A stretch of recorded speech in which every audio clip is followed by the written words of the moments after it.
मी महाराष्ट्रात जन्मलो नसतो म्हणजे किती गोष्टींना मुकलो असतो. मराठी नाही तर मुकुंदराजांचा विवेक सिंधू नाही, ज्ञानेश्वरांची ओवी नाही, तुकोबांचे अभंग नाहीत, समर्थांचे मनाचे श्लोक नाहीत, मोरोपंतांच्या आर्या नाहीत, अनंतफंदींचे फटके नाहीत, होनाजी बाळांची अमरभूपाळी नाही, सुर्व्यांच्या कविता, भटांची गझल, गदिमांचं गीत रामायण, सुधीर फडक्यांची भावगीत नाहीत.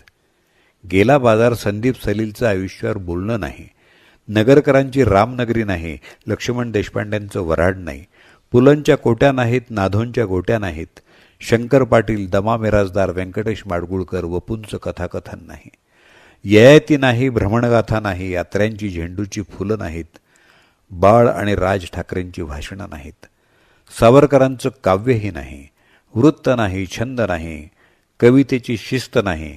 थोडक्यात काय तर यांनी मराठी समृद्ध केली, तिची चिरफाड करण्याची आपली पात्रता नाही. शक्य असेल तितकं मराठी वाचत रहा, बोलत रहा, ऐकत रहा, टंकित करत रहा. 1 मे महाराष्ट्र दिन. या निमित्तानं अनामिक लेखकाची ही पोस्ट आपल्यापर्यंत पोहोचवली दत्ता सरदेशमुख.